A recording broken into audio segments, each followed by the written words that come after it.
Assalamualaikum warahmatullahi wabarakatuh.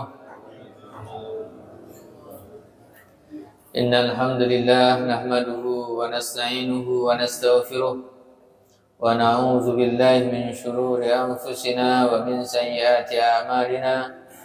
May yahdihillahu fala mudilla lahu wa may yudlil fala hadiya lahu. Asyhadu an la ilaha illallah wa asyhadu anna Muhammadan abduhu wa rasuluh. Allahumma salli ala sayyidina Muhammad wa ala alihi wa ashabihi wa man sara ala nahjihi ila yaumil qiyamah, amma ba'du. Hadirin hadirat yang dimuliakan Allah Subhanahu wa taala, alhamdulillah wa syukurillah, pada subuh yang cerah ini Allah Subhanahu wa taala berikan kesempatan kepada kita hadir di masjid ini melaksanakan sholat subuh secara berjamaah, dilanjutkan mengikuti kajian tafsir. Semoga Allah Subhanahu wa taala senantiasa memberikan kesehatan dan keistiqomahan pada kita semuanya. Mari kita mulai kajian kita bersama-sama membaca Ummul Kitab Al-Fatihah. A'udzubillahi minasyaitonir rajim. Bismillahirrahmanirrahim.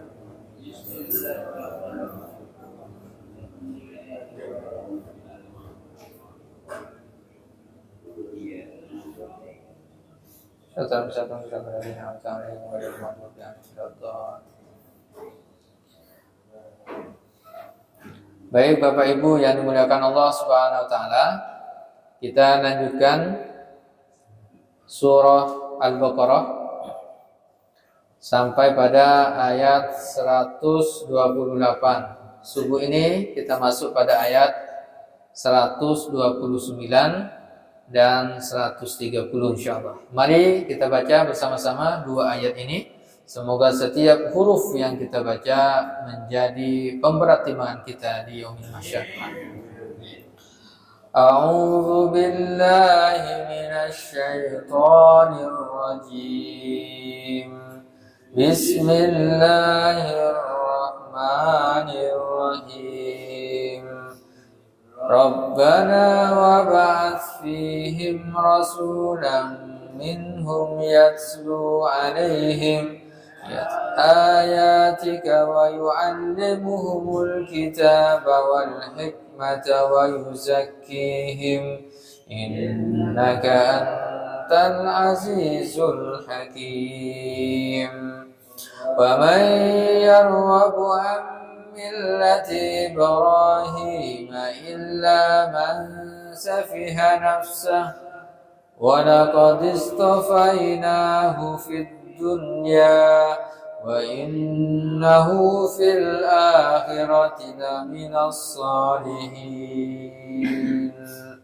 Shadaqallahul azim. Baik, surah Al-Baqarah ayat 129.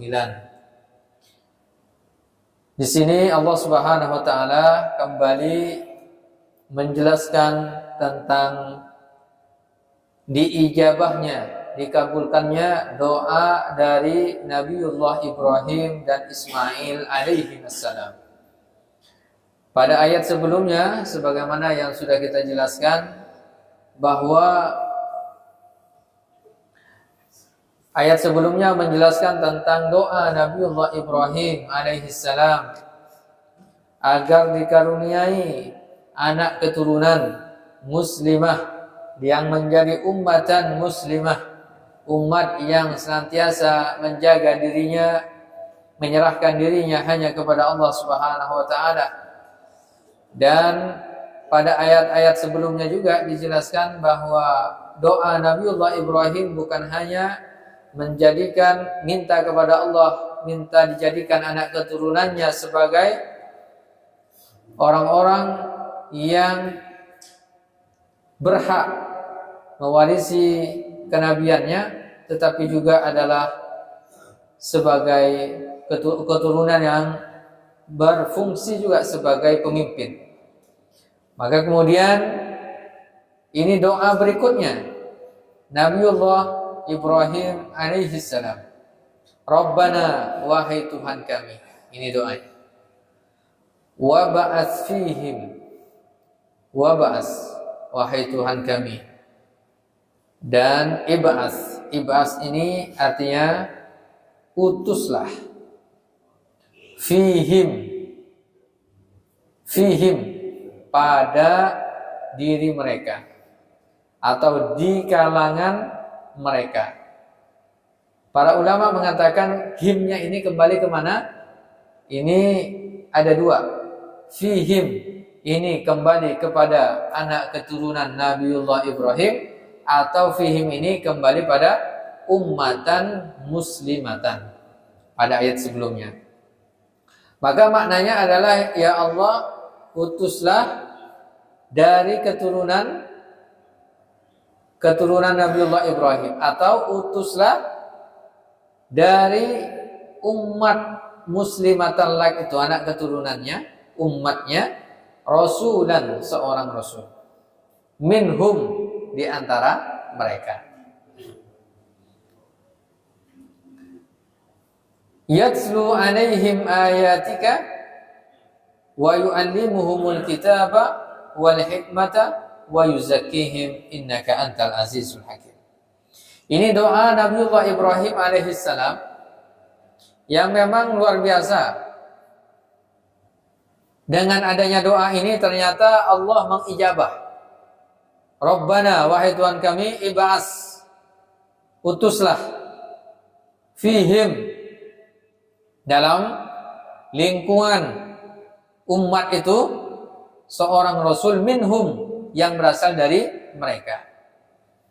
Nah, maka kemudian para ulama tafsir, termasuk di dalamnya adalah Ibnu Katsir, itu menyampaikan waqad wafaqat hadhihi ad-da'watu al-mustajabah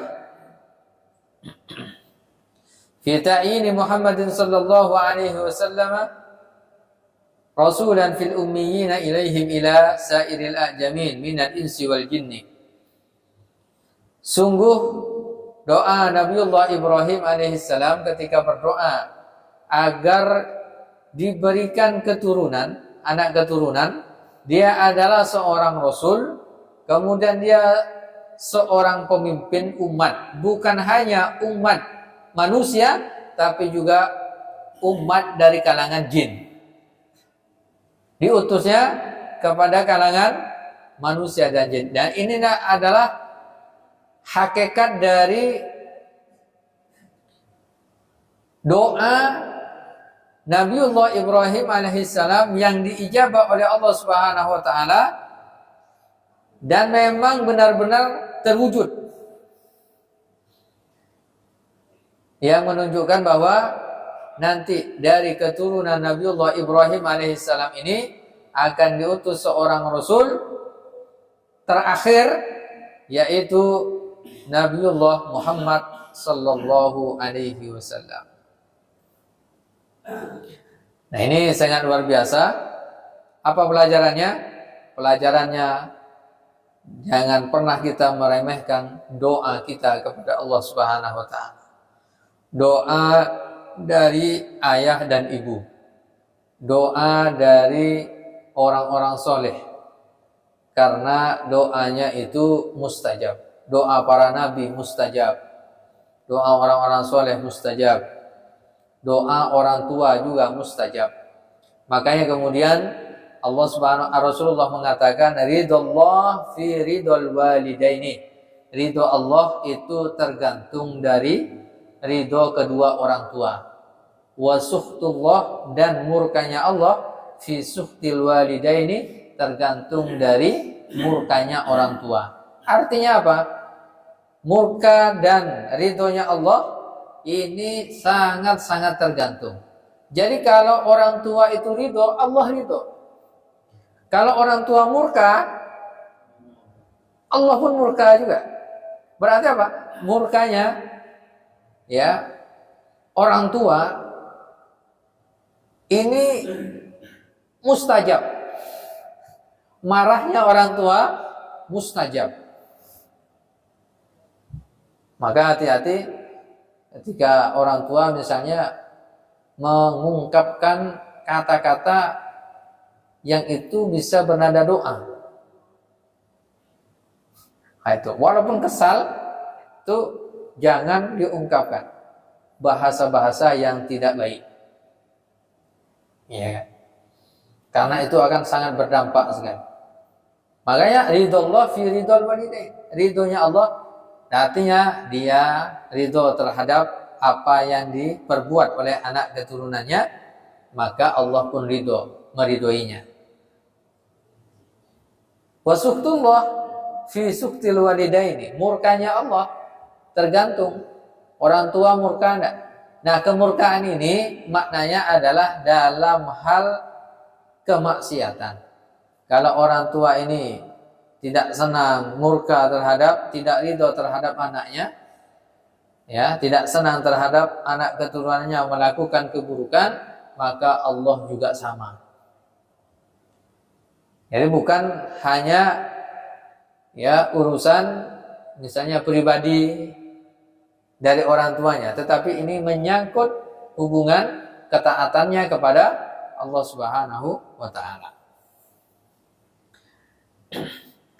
Nah, dalam ayat yang lain ini atau hikmah yang kedua adalah bahwa ayat ini menjelaskan tentang kebenaran Al-Qur'anul Karim yang akan menjelaskan, memberikan penjelasan kepada umat manusia bahwa akan diutus seorang rasul di akhir zaman, ya, rasul terakhir.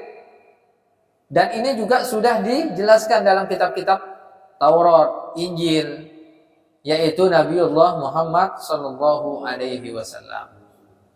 Ini kebenaran bahwa silsilahnya memang benar. Kalau dikatakan agama Islam ini adalah agama yang tidak jelas, maka itu terbantahkan dengan sendirinya. Nah, kalau ingin melihat agama yang punya silsilah, seorang nabi yang memiliki silsilah keturunan yang jelas, itu adalah Nabiullah Muhammad sallallahu alaihi wasallam. Silsilahnya jelas, lalu kemudian agamanya jelas, silsilah agamanya juga jelas, kitab sucinya jelas, sanadnya bisa dipertanggungjawabkan. Nah, sedangkan kalau kita melihat agama-agama lain, tak ada silsilah kenabian dari nabi mereka, tidak ada. Ya, tidak jelas. Bahkan ya, sejarah kenabian dari agama-agama lain itu tidak jelas. Kitab sucinya, sanadnya juga tidak jelas. Nah, ini penting untuk kita ketahui bersama. Nah, Nabiullah Ibrahim minta diturunkan seorang rasul. Ini menarik, hikmah yang ketiganya, bahwa rasulan minhum, rasulnya itu minhum, dari mereka, dari golongan mereka. Ini menunjukkan bahwa nabi itu, rasul itu adalah manusia.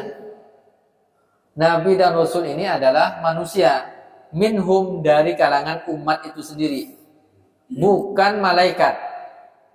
Karena mungkin sebagian orang mengira bahwa nabi itu malaikat. Apa hikmahnya? Kenapa nabi itu dipilih dari manusia? Rasul itu dipilih dari kalangan manusia, bukan dari jin, bukan dari malaikat, agar bisa diikuti, bisa diteladani apa yang dikerjakannya.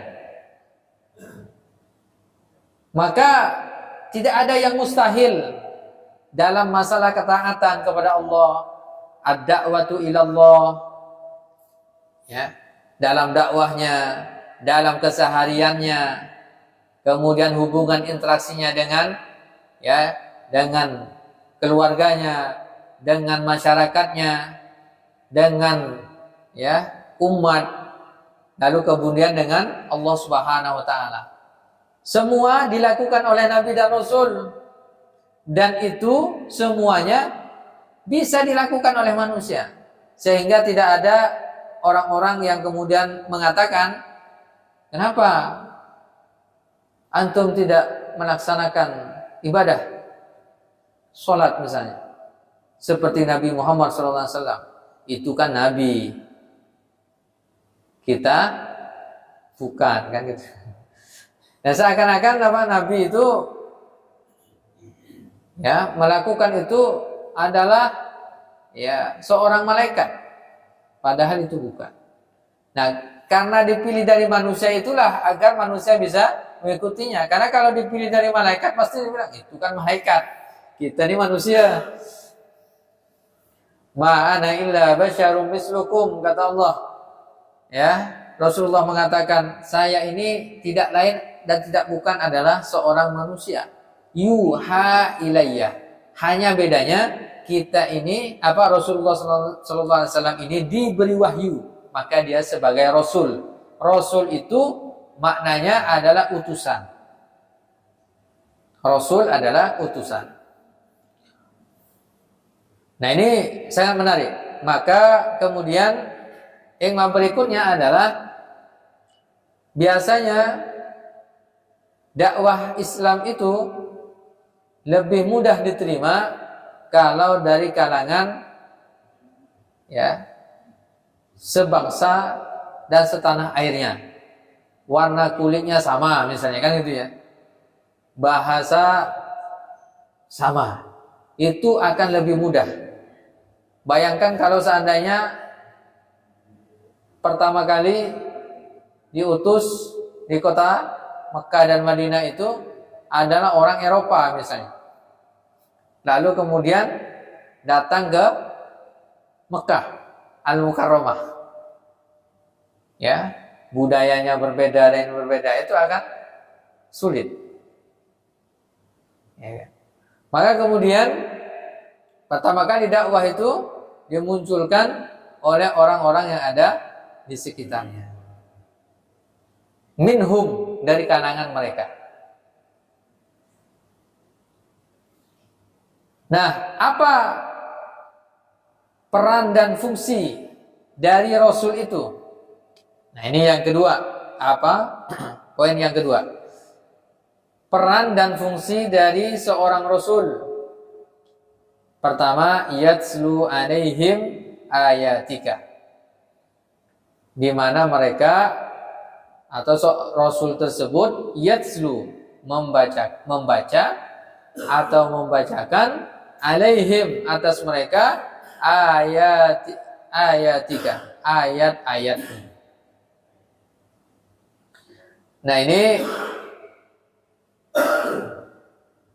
Imam Ibnu Katsir dan juga para ulama tafsir yang lainnya mengatakan ayatika ini maknanya apa? Al-Qur'anul Karim. Ini tugas dari Rasul Shallallahu Alaihi Wasallam, bahwa di antara tugas utama Rasul adalah mendakwahkan Al-Quran. Mendakwahkan Al-Quran. Jadi pertama adalah membaca ayat Al-Quran, lalu kemudian mengupasnya, mengambil hikmah pelajaran yang ada di dalamnya, lalu mendakwahkannya. Yatslu, ini pakai kata yatslu, tala yatslu, bukan qara'a yaqra'u, ini beda. Apa bedanya tala yatslu? Tala yatslu maknanya membaca sambil mentadabburi makna yang terkandung di dalamnya. Kalau qara'a yaqra'u, membaca sekedar membaca saja, paham tidak paham, qara'a yaqra'u. Nah, itu qara'a. Tapi menarik dalam ayat ini pakai kata yatslu, tala yatslu. Maknanya Rasul itu membaca ayat itu, kemudian mengambil hikmah, pelajaran yang terkandung di dalamnya, lalu kemudian menyampaikannya.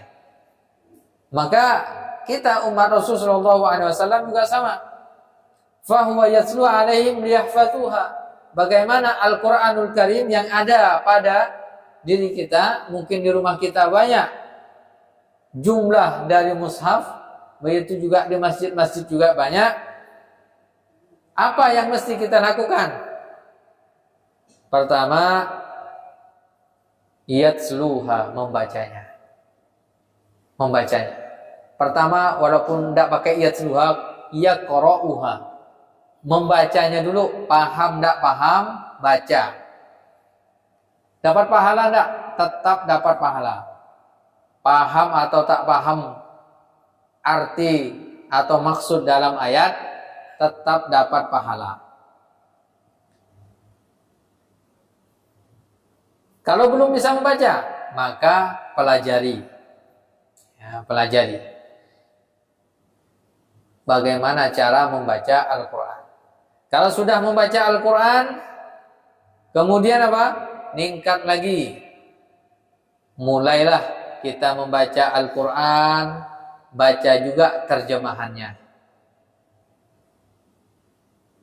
Apalagi kita sudah mulai masuk di awal bulan Sya'ban. Sebentar lagi Ramadan. Nah, maka persiapan kita untuk tilawatil Quran sudah seharusnya dimulai sejak bulan Rajab. Karena para ulama mengatakan bahwa di bulan Rajab itu adalah masa atau bulan menanam. Bulan tanam itu di bulan Rajab. Di bulan Sya'ban merawat, mengairi, mupuk, merawat tanaman itu. Di bulan Ramadan panen.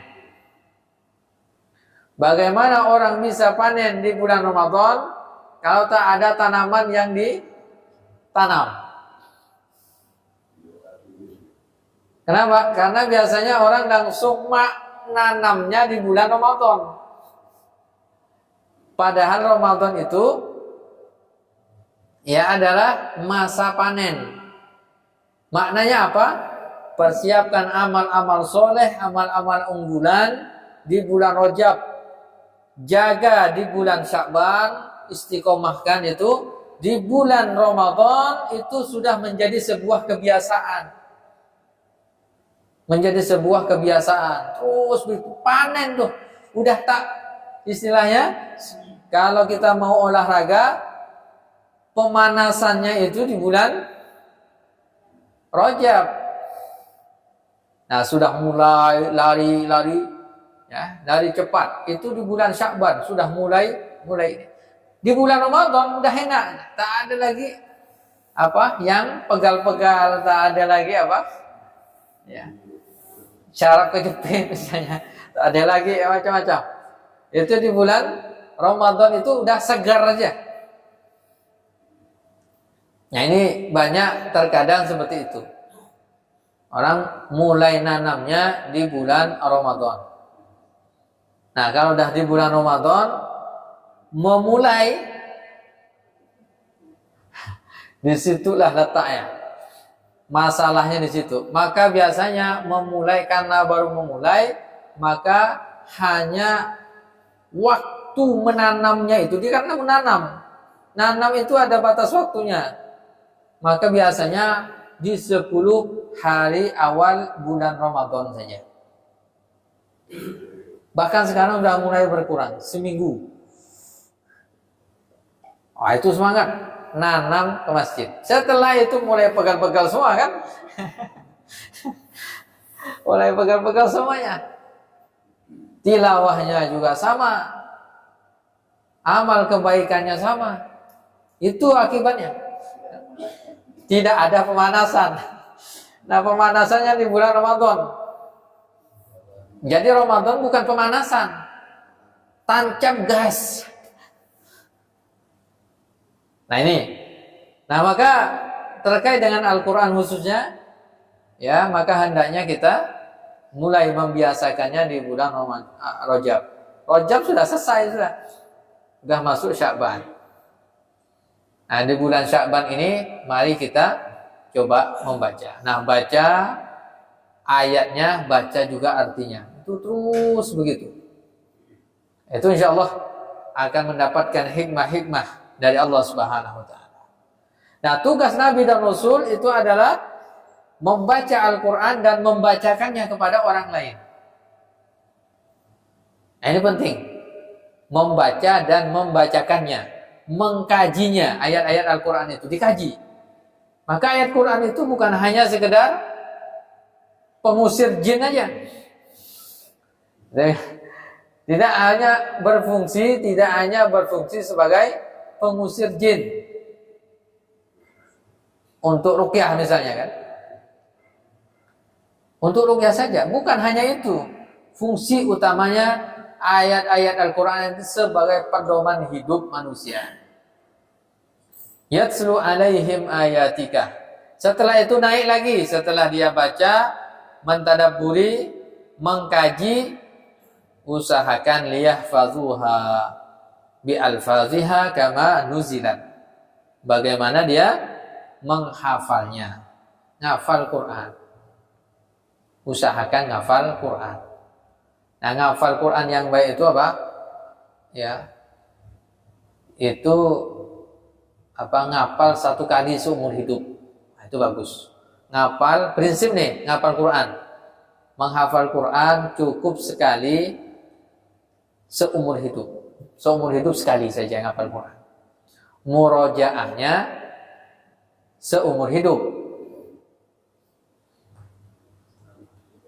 Ya. Bukan sebaliknya. Ngafal seumur hidup, ya, murojaahnya sewaktu-waktu sih. Ya, atau sekali seumur hidup. Nah, maka tujuan menghafal itu sebenarnya adalah untuk mempermudah kita membaca Al-Quran. Gitu. Sebagian orang mungkin berpikir tak usah ngapal, kan sudah ada mushaf. Kalau tidak ada mushaf, akan berbeda. Sama seperti kita, kenapa kita menghafal saudara-saudara, tetangga, dan kerabat kita. Kita hafal enggak nama-namanya? Kan ada buku catatan. Kenapa enggak dicatat saja kan? Kenapa kita mesti menghafalnya namanya? Alamatnya. Mudah komunikasi, mudah kita datangi, ya kan? Mudah kita panggil, kan gitu kan? Begitu juga dengan ayat Al-Quran. Nah, tidak mesti ada waktu khusus menghafal Quran. Orang-orang yang sudah tua pun boleh bisa membaca Al-Quran, menghatamkannya, menghafalnya. Tak ada waktu terlambat sebenarnya. Nah, itu. Jadi dalam hadis pun disebutkan api neraka itu tidak mau menjilat, tidak mau membakar tubuh orang yang di dalamnya wa'a Al-Quran, di dalamnya ada ayat-ayat Al-Quran. Maka kalau bisa kita adalah hafalan Quran, walaupun tidak 30 juz lah kan. Ya paling tidak juz 30. Paling tidak ada juz 30. Jadi memang api tak mau membakar tubuh orang yang di dalam tubuhnya itu ada cahaya Al-Quran. Usahakan kalaupun tak 1 juz 30, ya paling tidak setengah juz. Kalau tidak pun dari Ad-Duha lah, Ad-Duha sampai An-Nas. Usahakan, insya Allah itu bisa. Ya. Karena nanti di akhirat pun nanti tempat tinggal kita di surga itu tergantung dari berapa banyak ayat yang kita hafal, yang kita baca. Ketika masuk ke dalam surga, ini kan luar biasa. Maka kemudian dikatakan kepada orang penghuni surga, Iqra was'ad, baca, warattil, baca dengan tartil ayat yang kamu ingat. Kan sana tak ada mushaf. Baca, tartil, was'ad, naik tangga. Kama turattil fid dunya, sebagaimana engkau baca ketika di dunia. Fa inna manzilatak, karena tempat terakhirmu itu di surga itu adalah inda akhir ayatin taqra'aha, yaitu di akhir ayat yang engkau baca. Baca An-Nas, naik lagi Al-Falaq, naik lagi Al-Ikhlas, naik lagi. Apa setelah Al-Ikhlas itu, ya kan? Nah, 3 kul saja, ya udah di situ saja, ya kan? Jadilah kan gitu ya. 3 tangga. Cukup lah.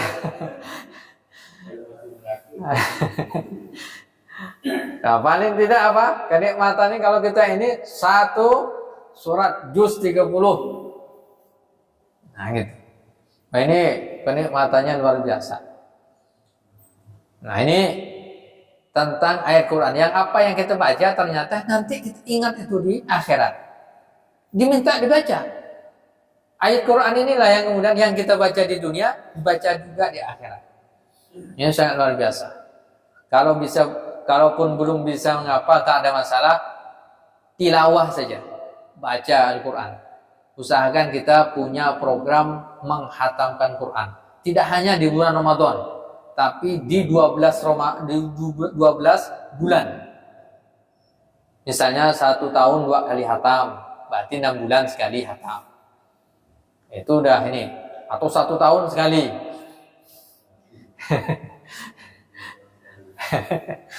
Nah, itu paling tidak itu.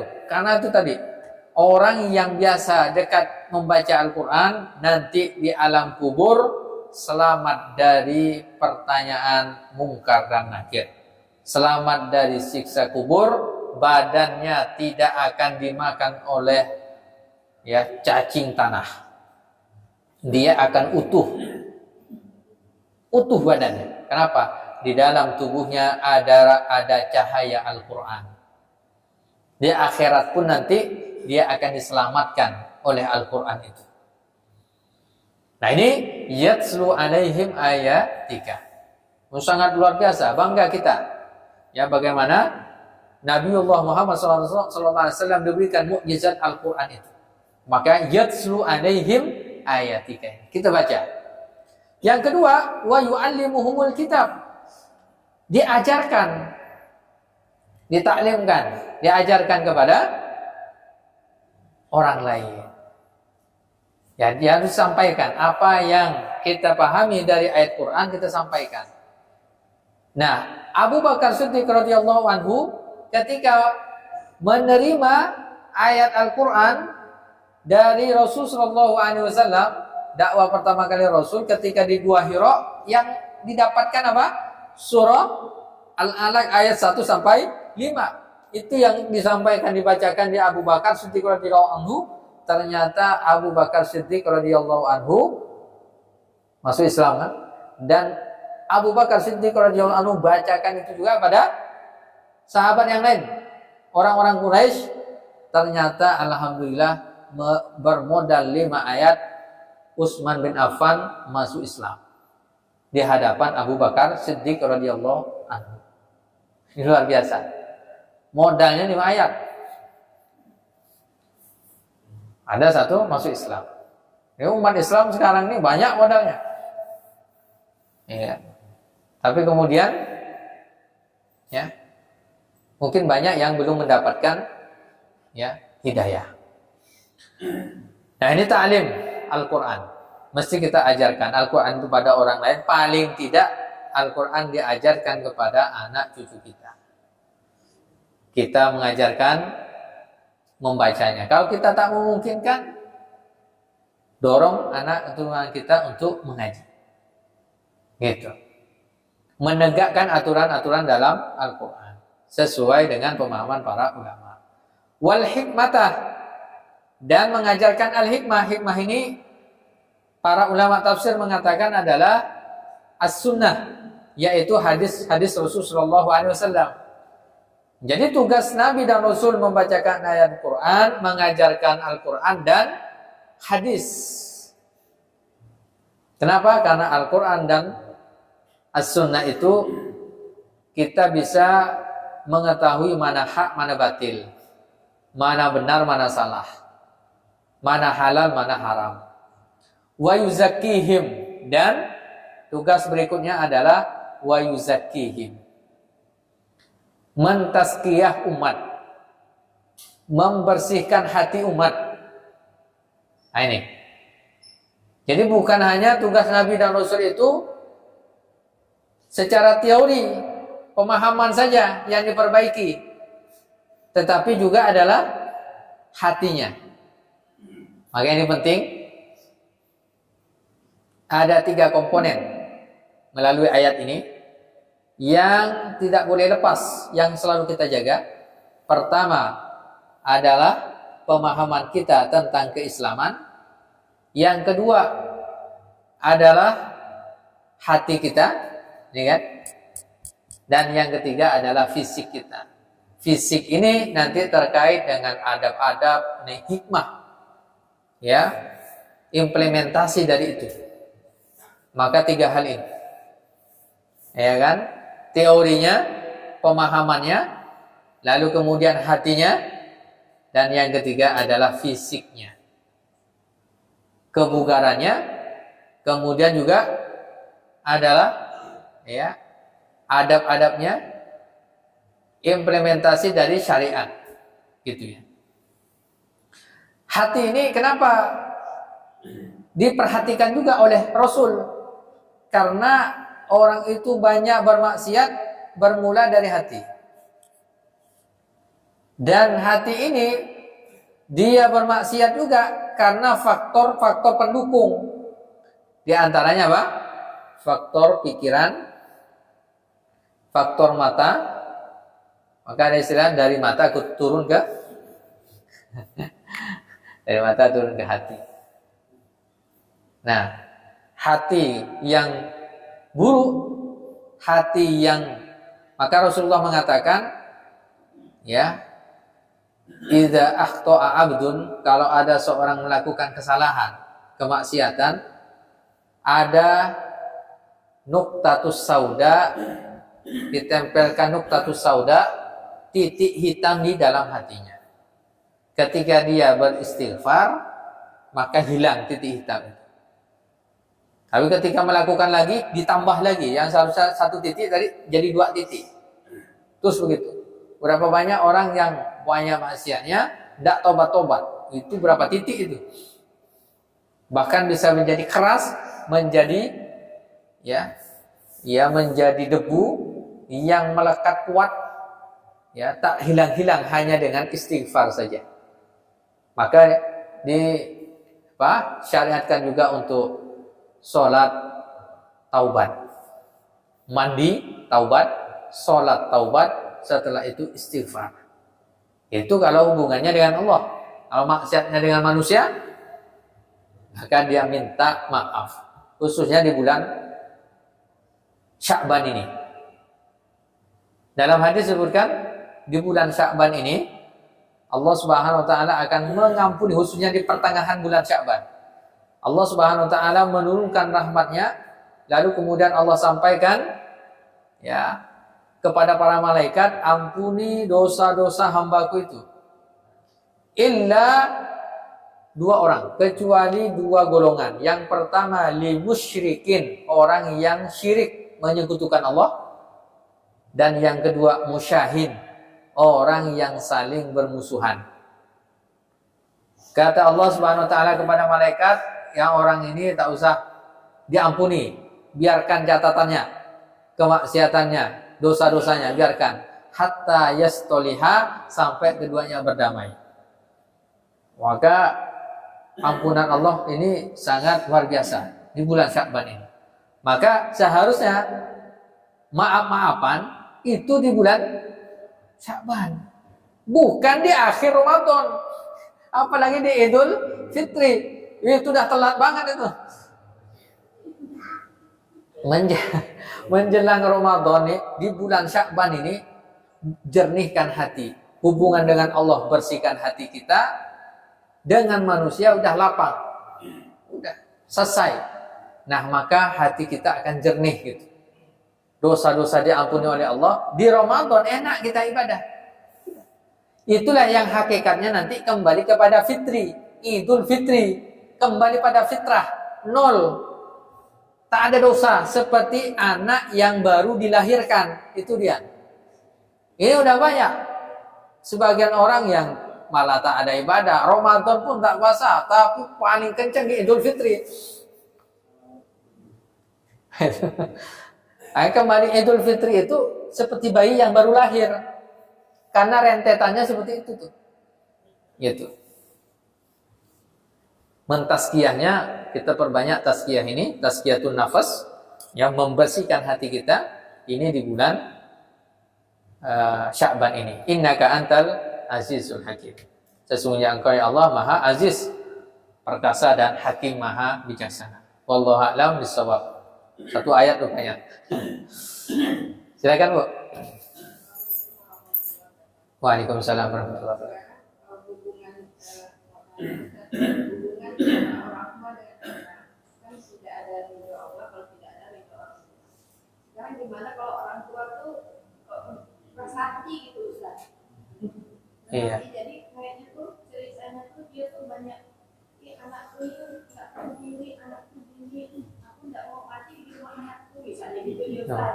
Terus seolah-olah nih yang berdosa itu cuma anaknya gitu Ustaz. Iya. Tapi dia nggak sadar diri kalau dia juga gimana memperlakukan anaknya gitu. Nah itu gimana sikap anaknya terhadap orang tua? Iya. Yang jelas bahwa ada koridor ininya, la ta'ata li makhlukin fi maksiatil khaliq. Tak ada ketaatan terhadap makhluk, tak boleh taat pada makhluk selama dia bermaksiat. Kalau misalnya ternyata sikap dari orang tua itu memang sikapnya tak sesuai dengan Islam, tak sesuai dengan kebenaran, ya kan? Maka ya sebenarnya anak itu tidak mentaatinya, itu tidak ada masalah.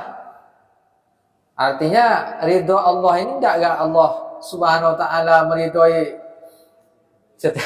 yang ketidakbaikan kan? Nah, semacam itu. Selama itu kebaikan, nah kemudian ternyata ditentang oleh anak, dia murka orang tua, maka itu adalah sebuah kemaksiatan, kan gitu kan? Tapi kalau selama ini kan nanti kembali lagi kepada hukum-hukum. Perkara ini hukumnya mubah. Ada wajib, ada sunnah, ada mubah. Perkara yang mubah itu kan pilihan-pilihan. Bisa saja orang tua menginginkan begini, tapi ada pendapat anak pilihan begini. Karena ini kan perkara mubah. Nah kalau perkara mubah, ini nanti kan tidak ditimbang dia dosa atau tidaknya kan gitu kan. Nah semacam itu. Nah, intinya kalau pada prinsipnya memang kalau ke orang tua mau dia melakukan keburukan tidak boleh dibalas dengan keburukan. Nah, itu prinsip ininya. Walaupun kita tahu bahwa itu salah, kita ngasih mendakwainya, mengarahkannya, tapi kemudian tidak memungkinkan, kita sudah sampaikan, tetap kita hormati. Jadi yang jaga hati adalah kita. Nah maka kemudian rata-rata para ulama juga mengatakan seperti ini. Kalau berinteraksi dengan orang tua itu sama seperti berinteraksi dengan Al-Quran yang sudah lusuh, yang sudah buruk, yang sudah. Iya kan? Mau dibuang, tak boleh sifat. Kemudian mau dibaca susah juga. Nah semacam itu. Maka tetaplah hormati. Ya, kita bagaimana kita yang menjaga ini. Apalagi nanti kalau orang tua memang model-modelnya kan macam-macam. Nah, tetaplah kita menghormati. Kita yang mengalahkan gitu ya. Nah, semacam. Wallahu a'lam bishawab. Ya. Assalamualaikum. Bagaimana doa kita agar cepat kabul? Itu yang pertama. Kedua, apa yang menjadi kunci untuk mendekatkan diri kepada Allah Subhanahu wa Ta'ala? Ini menjadi doa mengajarkannya. Assalamualaikum. Apa cara doa kita diijabah? Itu pun Anda pengen juga sebenarnya. Diijabah. Tapi kemudian ada dalam beberapa redaksi hadis-hadis Nabi, ayat-ayat Al-Quran itu jelaskan. Ada mawani istijabatid doa. Penghalang-penghalang doa kita tidak diterima. Nah, kita itu secara umum saja. Tak bisa kita pastikan doa saya ini dikabulkan sekarang ini. Tak bisa. Semua orang tak bisa mengetahui. Nah, kita yang bisa kita lakukan adalah menjauhi penghalang-penghalang diterimanya doa. Di antara penghalang doa itu adalah yang pertama, makan dan minum yang haram. Zatnya haram atau proses yang haram, proses mendapatkannya. Ya. Proses mendapatkannya dari jalan yang haram atau harta untuk membeli ya makanan minuman berasal dari haram, harta haram atau zat makanannya haram, maka otomatis itu menjadi penghalang doa. Nah, begitu juga pakaian, minuman, pakaian. Ya, Rasulullah dalam hadis Arba'in An-Nawawiyah juga disebutkan ya, ada orang yang musafir. Seharusnya musafir kan mustajab. Ya. Lalu kemudian apa? Dia ya Rabb berdoa kepada Allah. Wa mat'amuhu haram, makanannya dari yang haram. Wa masyrabuhu haram, minumannya juga dari yang haram. Wa malbasuhu haram, kemudian pakaiannya berasal dari yang haram. Nah, wa wudiya bil haram, dan dia waktu itu diberi makan makanan yang haram oleh orang tuanya. Fa anna yustajabu lahu, bagaimana mungkin doanya akan dikabulkan, kata Rasulullah SAW. Nah, ini di antara penghalang doa. Nah, penghalang doa yang lainnya itu tadi adalah kotornya hati kita. Ya, hati kita kotor lalu berdoa. Nah, ini kan susah juga, ya kan?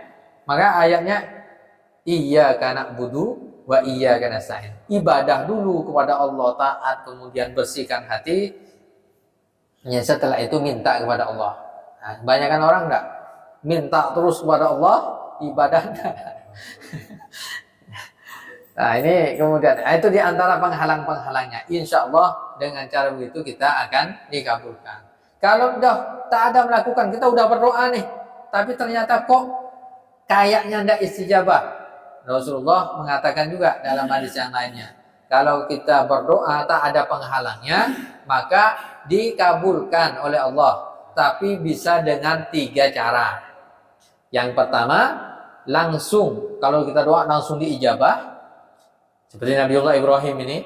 Yang keduanya, bisa Allah tunda nanti di hari kiamat, nanti ini menjadi pahala besar ijabah doa kita di hari kiamat. Bahkan nanti dalam riwayat yang lainnya juga, orang itu ketika di akhirat menyesal, ya Allah, kenapa engkau kabulkan doa kami di dunia, kenapa tidak di akhirat saja? Saking besarnya itu. Dan yang ketiga, diterima oleh Allah, tapi bukan yang kita minta. Kita dipalingkan dari keburukan, dari balak, bencana, musibah, malapetaka. Gitu. Kita doa agar anak kita diberikan kesolehan dan seterusnya. Tapi ternyata udah ada. Bisa jadi kita dalam perjalanan, ya kan? Seharusnya tabrakan, ya. Nauzubillah. Ternyata diselamatkan oleh Allah. Ini karena bisa jadi doa-doa apa-apa yang kita doakan kepada Allah itu. Gitu. Artinya istijabah doa tidak mesti apa yang kita minta. di antara kesehatan itu bisa jadi kita selalu diberikan kesehatan oleh Allah, itu bagian dari terkabulnya doa kita. Wallahu a'lam bishawab. Kedua apa tadi, Pak? Unsur, kunci-kunci. Kunci-kuncinya ya banyak ya. Ya ketaatan itu ya kalau bisa kita usahakan ya istighfar kepada Allah, taubatan nasuha itu. Kemudian apa? Ibadah yang wajib kita kerjakan, ibadah sunnah kita kerjakan. Yang makruh, yang haram kita tinggalkan. Itulah kunci utamanya. Nah, zikrullah bagian dari yang disunnahkan, yang disyariatkan. Insya Allah. Terakhir ya, Pak. Assalamualaikum.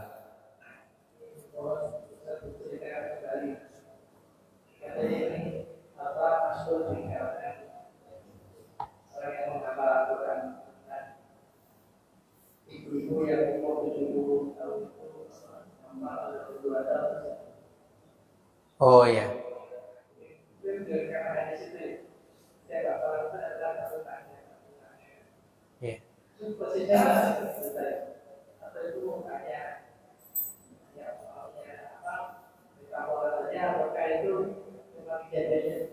Iya.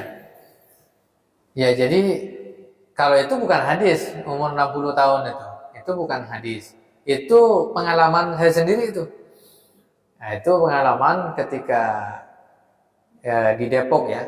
Dulu saya mengelola pesantren Jompo. Ya, pesantren Jompo. Umur 50 tahun ke atas. Itu pesantren, ada pesantrennya. Ibu-ibu yang banyak. Nah, jadi mereka balik ke rumahnya gitu. Jadi nyantri. Ya, seminggu sekali balik gitu. Nah, itu ternyata ada umur ibu-ibu umur 60 tahun. Nah, dia berusaha ngapal Quran. Ternyata 3 tahun. 60 tahun masuk situ, 63 tahun hafal 30 juz. Sudah setoran maksudnya, setoran hafalan 30 juz. Ternyata bisa. Dan apalagi di bawah 60 ini. Insyaallah. Nah, artinya persepsi orang kalau sudah tua bebal kan misalnya kan, enggak masuk. Itu enggak juga. Kalau ayat Quran enggak. Insyaallah. Nah, ini bisa menjadi motivasi juga bagi kita. Insyaallah. Satu hari satu ayat. Itu berarti ini 7 tahun baru selesai. Satu hari satu halaman, insya Allah bisa selesai 2 tahun 5 bulan.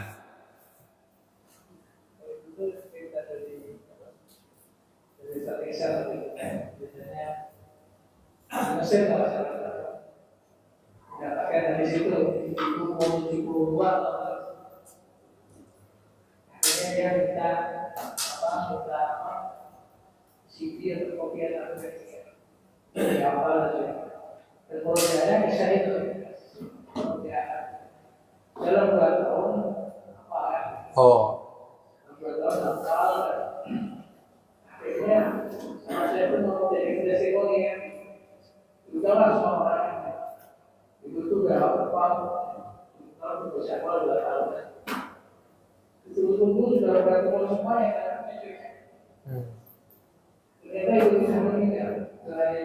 Oh gitu ya, Masya Allah. Oh itu cerita yang lain buat ya? Iya. Anda belum tahu cerita itu. Wallahu a'lam bishawab. Ini yang bisa saya sampaikan. Mudah-mudahan bermanfaat kita semuanya. Mohon maaf atas segala khilafan. Kita akhiri dengan baca hamdalah dan doa kafaratul majlis. Alhamdulillahirabbil alamin. Subhanakallahumma wa bihamdika asyhadu an la ilaha illa anta astaghfiruka wa atubu ilaik. Assalamualaikum warahmatullahi wabarakatuh.